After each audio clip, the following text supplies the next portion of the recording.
এমনকি বনের পশুরা পর্যন্ত এত সম্মান করে, সে নবীর উম্মত আমরা, সে নবীর আমাদের সবাইকে রেসপেক্ট সম্মান করতে হবে। বলুন সুবহানাল্লাহ। বিরাদান মিল্লাত ইসলামিয়া, সেই নবী আমার ইসলাম কিভাবে প্রচার করলেন বন্ধু আমার। একদিন এক ইহুদি আমার নবী যে রাস্তা দিয়ে নবী হেঁটে যেত, যে রাস্তা দিয়ে হেঁটে হেঁটে যেত, ওই জায়গাটার মধ্যে আবর্জনা ছড়ে দিত, উপর থেকে আবর্জনা ছড়ে ছড়ে দিত। বন্ধু আমার,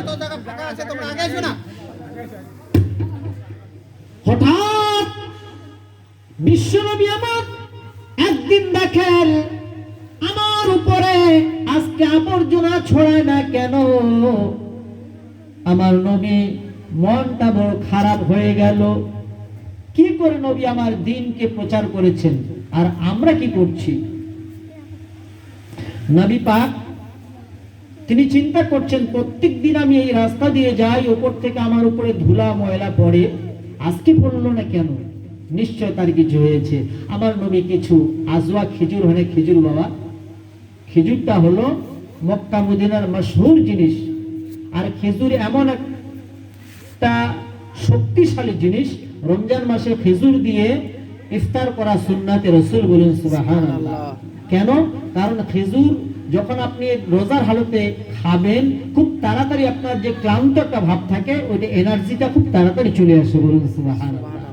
এই কিছু কাঁচা এবং কিছু পাকা খেজুর নিয়ে আমার নবী ওই ইহুদির বাড়ি হাজির হয়ে গেছেন। বিশ্বনবী রাহমাতাল লিল আলামিন, আমরা হলে হয়তো ভেবে নিতাম ইহুদির বাড়ি আমি কেন নামাজি মানুষ যাব। অহংকার শয়তানের চরিত্র মিশকাত শরীফের মধ্যে রয়েছে। যারা অহংকার করে, অহংকারী মানুষের চরিত্রটা হলো শয়তানের চরিত্র। বলুন নাউযুবিল্লাহ। আর কোরআন খুলুন, কোরআনে আল্লাহ বলছেন, ইন্নাল্লাহা ইউহিব্বু মান কানা মুখতালান ফাখুরা। আমি আল্লাহ অহংকারী মানুষকে পছন্দ করি না। এই জন্য আমরা হয়তো ভাবতাম যে মৌলানা মাকসুদুল্লাহ এত নামাজি হয়ে, এত নামাজ পড়ল, সেই মাদ্রাসার লাইফ থেকে বুড়া হয়ে গেল, 40 বছর হয়ে গেল, এত নামাজ পড়ো, একটা ইহুদির বাড়ি কেনে যাও, বলতাম না বাবা। আমার নবী সেটা করলেন। আহারে, দু জাহানের বাদশা নবী আমার, তিনি মনে মনে ভাবলেন, প্রত্যেক দিন আমার উপরে যে মানুষটা আবর্জনা ছড়ে দিত, আজকে কয়েকদিন ধরে দেখে মানুষটা নাই, খবর নিল তার নিশ্চয়ই কিছু হয়েছে। কাঁচা পাকা খেজুর নিয়ে আমার নবী মুস্তাফা হাজির হয়ে যায়। ইহুদি দেখে চমকে যায়। বলেন সুবহানাল্লাহ। ইহুদি বাড়ি হাজির হয়ে আমার নবী বলছেন, ইহুদি আমি মুসলমানের নবী, তোমার কাছে কেন আসলাম তুমি কি জানো? আবার প্রত্যেক দিন তুমি আমার উপরে ধুলাগুলো যখন দিতে আমি আনন্দ পেতাম। জোরে বলুন সুবহানাল্লাহ। আজকে কয়েকদিন ধরে আমার উপরে কোনো ধুলাবালি পড়ে না, আমি দেখি নিশ্চয় তোমার কিছু হয়েছে। আজকে তোমার খবর নেবার জন্য হাজির হয়েছি। ইহুদি আমার নবীর ব্যবহার দেখে সঙ্গে সঙ্গে বলছেন, ও মুসলমানের নবী, আমি আর ইহুদি থাকতে চাই না। এত বড় মহামানব আপনি, এত অপমান সহ্য করবার পরে আপনি যখন আমার কাছে খেজুর নিয়ে হাজির হয়েছেন, নিশ্চয় আপনি কোনো সাধারণ মানুষ নন, বরং আপনি একজন মহামানব। এক্ষুনি আপনার কালমা পড়ে আমাকে মুসলমান বানিয়ে নিন। বলুন সুবহানাল্লাহ। সঙ্গে সঙ্গে ইহুদিকে আমার নবী বায়াত করালেন। বলছেন, তুমি পড়ে নাও লা ইলাহা ইল্লাল্লাহু মুহাম্মাদুর রাসূলুল্লাহ। সবাই পড়ুন সাল্লাল্লাহু তাআলা আলাইহি ওয়াসাল্লাম। আমার নবীর আখলাক চরিত্র দেখে মানুষ স্ব-ইচ্ছায় ইসলাম কবুল করেছেন। ইন্নাদ দীনা ইনদাল্লাহিল ইসলাম, ইসলাম হলো শান্তির ধর্ম। আর পরিপূর্ণ মুসলমান হতে গেলে প্রথমে বলেছি, আপনাকে আমাকে এই দ্বীনে ইলম অর্জন করতে হবে। আমি হাদিসটা বলেছিলাম, 1 নম্বরে সাদাকায়ে জারিয়া, 2 নম্বরে ওই ইলম যে ইলমের দ্বারা আপনি নিজে উপকৃত হবেন, অন্য মানুষও কিন্তু উপকৃত হবে। আজকে এই মাদ্রাসায় যে বাচ্চাগুলো পড়ছে, এরা পড়বে, ভবিষ্যতে এরা পড়াবে। বলুন সুবহানাল্লাহ। খুব ভালো লাগে যেখানে যে এলাকায় মাদ্রাসা মক্তব হবে, ওই এলাকাটা অবশ্যই উন্নতি হবে। ওই এলাকায় আল্লাহর রহমত নাযিল হবে, প্রত্যেক বাড়ি বাড়ি কোরআনের আলো জ্বলবে, হাদিসের আলো জ্বলবে, প্রত্যেক বাড়ি বাড়ি নামাজ কায়েম হবে, প্রত্যেক বাড়ি বাড়ি আপনার মিলাদ ফাতিহা হবে। আব্বা আমার এলাকাটা উন্নতি হয়ে যাবে। 3 নম্বরটা বলেছিলাম আও ওয়ালাদিন সালিহিন ইয়াদুলাহ, নেক সন্তান। 3 নম্বরে নেক সন্তান। আপনি আমি ইন্তেকাল করেছি, ইন্তেকাল করবার পরে নেক সন্তানের কথা এসেছে, কিন্তু বর্তমান অধিকাংশ এলাকায় দেখবেন মক্তবগুলো, যেগুলো মক্তবের কথা বলছি, একটু শান্ত করুন, মক্তবের মধ্যে দেখবেন অধিকাংশ মহিলারা পড়ে, বেটি সওয়াগুলো পড়ে। কি বাবা ঠিক না? অধিকাংশ মেয়েগুলো পড়ে, ছেলেগুলো পড়তে চায় না। আব্বা আমার একটা জিনিস চিন্তা করবেন, আর আমাদের গার্জিয়ানের দোষ আছে। গার্জিয়ানের আমাদের এটাই দোষ যে আমরা ছেলের ইনকাম খাওয়ার আশা রাখি। এইটা একদম মন থেকে তওবা করে নেন। রিজিকের মালিক একমাত্র আল্লাহ। আমার বড় ছেলে যে সামনে বসে আছে, মওলানা মনসুদুল, এবার আলিম দিবে, আমি কোনোদিন ওকে বলেছি তোমাকে মওলানা ফারিগ হওয়ার পরে আমি 10 বছর বসি খাওয়াবো, বিয়ে দেওয়ার পরে ইনশাআল্লাহ। 5 পয়সা আমি ছেলের ইনকামের আশা করি না, কারণ রিজিকের মালিক হলো আমার আল্লাহ। সন্তানের যদি আমরা কামাইয়ের আশা জন্ম দেই, এটা ভীষণ গুনাহ হয়ে যাবে। আমাদের এটা মনে এরাদা রাখতে হবে যে সন্তান জন্ম দেবে, যে সন্তান আমার জানাজা যদি করায়, আমি মওলানা মকসুদুল আপনার জানাজা করালাম, আমার চোখের পানি বের হতেও পারে আর নাও হতে পারে, তাই না?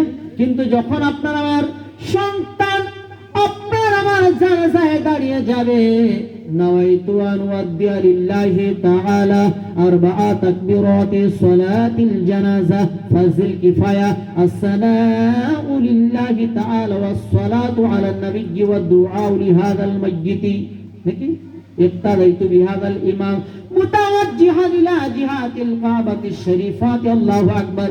যখন আপনি নিজে নামাজ পড়বেন তখন ইক্তাদাইতু বলা যাবে না।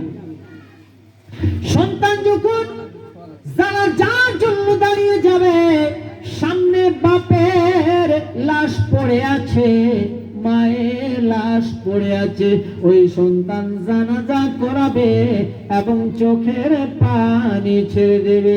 আমার নবী বলেছেন, যখন কোন সন্তান মা বাবার জন্য দোয়া করে এবং মা বাবা সন্তানের জন্য দোয়া করে, ওই দোয়াটা কারেন্টের মতো কবুল হয়ে যায়। আব্বা আমার, আমরা যখন অন্যান্য সময়ে দোয়া করি, ওই দোয়া করতে গেলে কিন্তু দরুদ শরীফ পড়তে হয় নবী পাকের উপরে, বিনা দরুদে দোয়া কবুল হয় না। কিন্তু যদি কোনো সন্তান বাপ মায়ের জন্য দোয়া করে অথবা বাপ মা সন্তানের জন্য দোয়া করে, আল্লাহর নবী বলেছেন ওই দোয়াটা কারেন্টের মতো, বিজলির মতো কবুল হয়ে যায়। বলুন সুবহানাল্লাহ। বন্ধু আমার, আব্বারা শুধু মেয়েকে পড়ালে হবে না, মেয়েকেও পড়াতে হবে, কারণ মেয়েরা হলো, আমার মা হলো সবচেয়ে বড় গুরু। আসল গুরু হলো মা। মা যখন মাদ্রাসা আপনাকে আমাকে পাঠাবে, তখন কিন্তু মা বাড়িতে বলে দেবে, বাবা মাদ্রাসা যাচ্ছিস, বেয়াদবি করিস না বাবা, ভালো করে পড়বি, ভালো করে সবকটা শোনাবি, বলে না বাবা? আসল গুরু মা। আদব কায়দাটা শিক্ষা দেবে বাড়িতে কিন্তু মা। এই জন্য মাকে ইলম শিক্ষার দরকার আছে। কিন্তু বিশেষ করে আল্লাহর নবী বললেন, তালাবুল ইলমি ফরিদাতুন আলা কুল্লি মুসলিমিন ওয়া মুসলিমা, প্রত্যেক মুসলমান নর নারীর জন্য দ্বীনি ইলম অর্জন করা ফরজ। উতলুল ইলমা ওয়ালা কানা ফি সিন, চীন প্রান্তরে গিয়ে। আচ্ছা বলুন তো, এখান থেকে যদি চীনে যাওয়া হয়, তাহলে মেয়েরা যাবে না ছেলেরা যাবে? নবী বললেন চীন প্রান্তরে গিয়ে দ্বীনি ইলম অর্জন করো। তাহলে এই হাদিসটা যদি আমরা যাই, তাহলে এখানে বোঝা যাবে যে পুরুষদের কথা আল্লাহ নবী বলেছেন যে ছেলেরা তোমরা যাও, দিনী জ্ঞান যদি অর্জন করতে হয় তোমরা চীন প্রান্তরে গিয়ে চলে যাও, সেখানে গিয়ে তবু তোমরা কোরআনের জ্ঞান নাও, হাদিসের জ্ঞান নাও, ইসমার জ্ঞান নাও, কিয়াসের জ্ঞান তোমরা নাও। বলুন সুবহানাল্লাহ। বিশেষ করে পুরুষদের দ্বীনি ইলমটা শিক্ষা করা অপরিহার্য ফরজ, এটা ফরজে আইন। অন্যান্য ইলম অর্জন করবেন তা শরীয়তের বিধানে ওয়াজিব, কিন্তু দ্বীনি ইলম অর্জন করা হলো ফরজে আইন। বলুন সুবহানাল্লাহ। আল্লাহর নবী বললেন আও ওয়ালাদান সালিহিন ইয়াদউলাহ।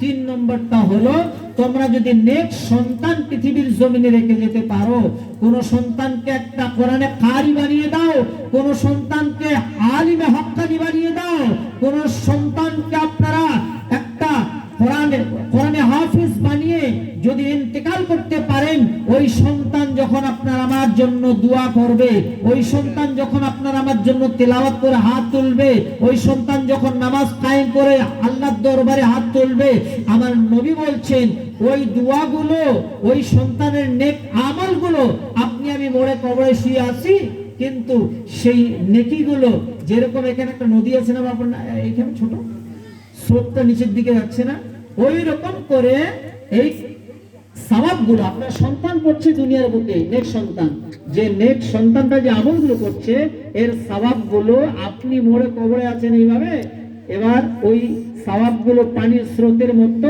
কিয়ামত পর্যন্ত আপনারা কবরে পৌঁছাতে থাকবে। বলুন সুবহানাল্লাহ। তাহলে আমরা কত সুন্দর একটা অভিজ্ঞতা আমাদের অর্জন হলো যে আমরা ইন্তেকাল করার পরে নামাজ রোজা কোনো কিছু করতে পারবো না, কিন্তু 3টা আমল আমাদের জারি থাকবে।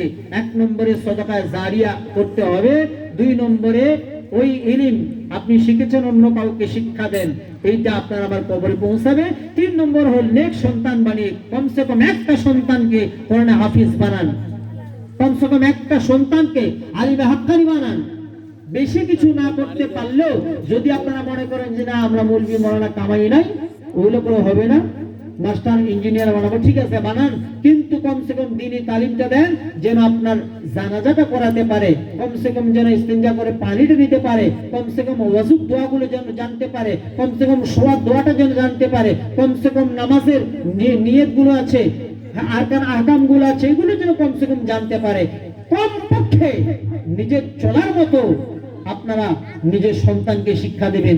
অন্যথায় আজকে দ্বীনি ইলম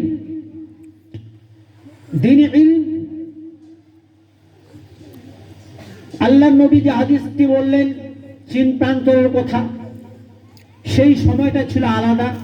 বর্তমান যে সময়টা প্রত্যেক গ্রামে গঞ্জে মাদ্রাসা মক্তব, কিন্তু অধিকাংশ মক্তব কয়েকদিন চলে বন্ধ হয়ে যায়। আমাকে খুব ভালো লাগলো, আনন্দিত হলাম প্রথমবার আপনারা এই মাদ্রাসা উপলক্ষে জালসা দিয়েছে। আমি মাগরিব কাঠামবাড়িতে হয়েছে, ওখান থেকে এসে দেখলাম যে খুব জাঁকজমক ভাবে নাতিয়া কালাম চলছে, তেলাওয়াত চলছে, জানাজার দোয়া চলছে। যদিও মাঝে মাঝে একটু মিস্টেক, যেহেতু প্রথমবার এটা হওয়া স্বাভাবিক, কারণ মাইকে কথা বলাটা সাধারণ কোনো ব্যাপার নয়, এটা সাধারণ ব্যাপার নয় বাবা। আজকে যে আমি এই যে নির্ভয় আজকে আসামে, কালকে কলকাতায়, মুর্শিদাবাদ, হুগলি বিভিন্ন এলাকায় ঘুরি, কত বড় বড় মুফাসসিরের সঙ্গে আমাদের বক্তব্য রাখতে হয়। এই যে সাহসটা এমনিতে হয় নাই। আমার আব্বা যখন বক্তা ছিল তখন আমার 12 বছর বয়সে আমি মাইক্রোফোনে তখন থেকে আধা ঘন্টা করে দ্বীনি ইলমের সম্পর্কে ওয়াজ করতাম, একটা হ্যাবিট হয়ে গেছে, এটা আলাদা। কিন্তু হঠাৎ করে যারা মাইকে দাঁড়ায়, এই যে বাচ্চাগুলা মাঝে মাঝে মিস্টেক করতো, আমি দেখলাম তো এটা হবে স্বাভাবিক। আগামী বছর দেখবেন এই এলাকায় এত সুন্দর মাহফিল হবে, আপনারা আনন্দিত হয়ে যাবেন। এই জন্য আপনাদের সবাইকে সহযোগিতা করতে হবে। এই মাদ্রাসায় আমার মা বোনেরা আপনারাও সহযোগিতা করবেন, কারণ আজকে যেখানে মাদ্রাসা হবে ওই এলাকার মা বোনরাও উন্নতি হয়ে, তাদেরও উন্নতি হবে। কেন? আল্লাহর নবী সরকারে মদিনা সাল্লাল্লাহু আলাইহি ওয়াসাল্লাম ইরশাদ করেন যে মা বোন এরা থাকবে পর্দায়। মা বোন থাকবে কোথায়? পর্দায়। আচ্ছা, পর্দার সম্পর্কে জানতে গেলে আমাদের কোরআন জানতে হবে। নামাজ সম্পর্কে যদি আমরা জানতে চাই, কোরআন জানতে হবে। কোরআন ছাড়া নামাজ হবে না। যদি আমরা রোজা সম্পর্কে জানতে চাই তাহলে কোরআনকে জিজ্ঞেস করতে হবে, এই কোরআন তুমি বলে দাও রোজা কি জিনিস। যদি আমরা যাকাতের সম্পর্কে জানতে চাই তাহলে কোরআনকে জিজ্ঞেস করতে হবে। আপনি যদি, আমি মকসুদুলকে বলেন আর আমি যদি অন্য কোনো একটা বানিয়ে আপনাদের কথা বলি আপনারা কিন্তু মানবেন না, তাহলে জিজ্ঞেস করতে হবে কাকে? কোরআনকে।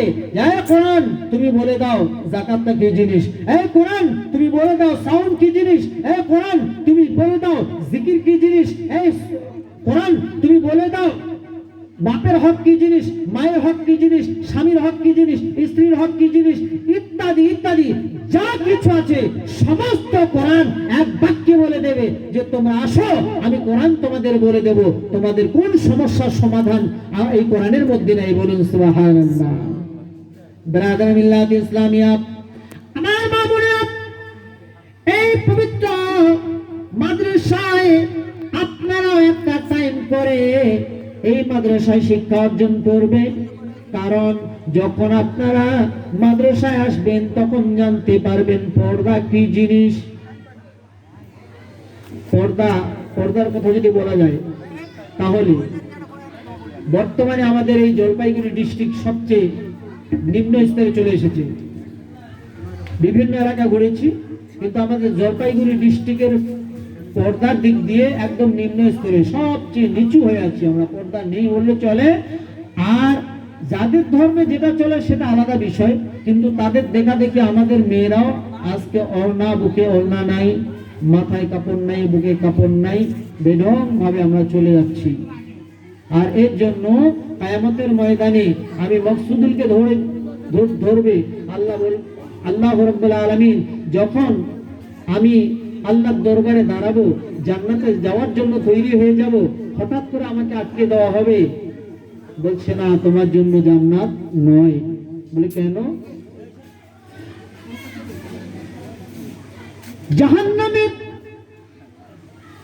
জান্নাতের দরজার সামনে লেখা থাকবে দায়ুসু লা ইয়াদখুল জান্নাত।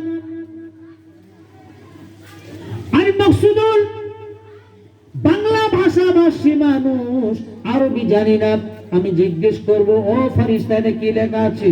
তিনি পড়ে বলবেন আদ-দায়ুসু লা ইয়াদখুলুল জান্নাহ, দায়ুস ব্যক্তি কোনদিন জান্নাতে ঢুকবে না। আমি বলবো আমি কিরকম করে দায়ুস? ফেরেশতা বলবে মকসুদুল তুমি নামাজ পড়েছো, রোজা করেছো, যাকাত দিয়েছো, সমস্ত কিছু করেছো, কিন্তু তোমার মেয়ে বেপরদায় ঘুরেছে, কোনোদিন পর্দার কথা বলো নাই, তাকে মাথায় কাপড়টা দেওয়ার কথা বলো নাই, তোমার সন্তান সন্ততিকে দিনই জ্ঞান তুমি দাও নাই, যার কারণে তোমাকে দায়ুস বলা হয়। দায়ুস কোনোদিন জান্নাতে যাবে না। এর জন্য বাপ মাকে সেদিন ধরা হবে। আমরা যদি নিজের মেয়েকে পর্দায় না রাখি তাহলে এর জন্য আপনাকে আমাকে জবাব দিতে হবে। ব্রাদার মিল্লাত ইসলামিয়া, আমার মা বোনেরা, 5 ওয়াক্ত নামাজ প্রত্যেকে আদায় করার চেষ্টা করবেন। নিজের সন্তান সন্ততিকে আদব কায়দা শিক্ষা দেবেন, মাদ্রাসায় পাঠাবেন, স্বামীর খিদমত করবেন। স্বামী আল্লাহর কোরআনে আল্লাহ জানিয়ে দিচ্ছেন আর রিজালু কাওয়ামুনা আলান নিসাই বিমা ফাদ্দালাল্লাহু বা'দাহুম আলা বা'দ। স্বামী প্রত্যেক স্ত্রীর উপরে, প্রত্যেকটা স্বামী হলো কর্তা, মানে প্রত্যেকটা স্ত্রীর মালিককে তার স্বামী। সে শরীয়ত অনুযায়ী যা ইচ্ছা তাই করতে পারে। এখানে শর্ত দেওয়া হয় শরীয়ত অনুযায়ী। শরীয়তের বাইরে গালি গালাজ, মারপিট, চুল ধরা, থাপ্পড় দেওয়া বিবিকে এটা করা যাবে না। আমরা শুধু বিবিদের দোষ দিলে হবে না, আমাদেরও দোষ আছে। ভালোবাসা পেতে গেলে ভালোবাসা দিতে হয়। একটা অন্যের মেয়েকে যখন আমরা আনবো, আনার পরে মেয়েটাকে তৈরি করতে হবে, আমার মতো করে নিতে হবে। আপনারা একটু আগে শুনলেন নবী পাকের ভালোবাসা, তিনার মধুর বচন, মিষ্টি ভাষা শুনে ইহুদি স্ব ইচ্ছা ইসলাম কবুল করে নিল। আমরা যদি আজকে যেরকম আমার বোনকে আমি অন্যের ঘরে বিবাহ দিয়েছি, তার উপরে যদি কোন রকমের আঘাত আসে আমার কলিজায় আঘাত লাগবে, লাগবে না বাবা? তদ্রূপ অন্যের কন্যাকে, অন্যের মেয়েকে কলিজার টুকরা, কলিজাটা ছিঁড়ে যখন দিয়েছে, তাকেও আমাকে কোনো সময় বোনের নজরে দেখতে হবে, তাকে আমাকে কোনো সময় মেয়ের নজরে দেখতে হবে। এত ভালোবাসা দিতে হবে, সে আপনার ভালোবাসায় পাগল হয়ে যাবে। আপনি যা বলবেন তাই শুনতে সে বাধ্য হয়ে যাবে। আমার বিশ্বনবী রাহমাতুল লিল আলামিন বলছেন, এই পৃথিবীর মানুষ শুনে নাও, সাহাবায়ে কেরামদের বলছেন, সাহাবারা শুনে নাও, খায়রুকুম খায়রুকুম, আমার নবী বলছেন, তোমরা বিবিদের সঙ্গে ভালো ব্যবহার করো। কি ব্যবহার করবে? বিবিদের সঙ্গে ভালো ব্যবহার করো। আমি নবী পাক আমার বিবিদের সঙ্গে যেরকম ব্যবহার করেছি, বন্ধু আমার নবী কিরকম ব্যবহার করেন? একদিন মা আয়েশা সিদ্দিকা রাদিয়াল্লাহু, একটা গ্লাস পানির গ্লাস, মা আয়েশা সিদ্দিকা পানির গ্লাসটা নিয়ে নবী পাকের দরবারে হাজির করলেন। আমার নবী পান করবেন, কি করে তাবিজ কবজ দিয়ে কোনদিন সংসার গঠন হয় না।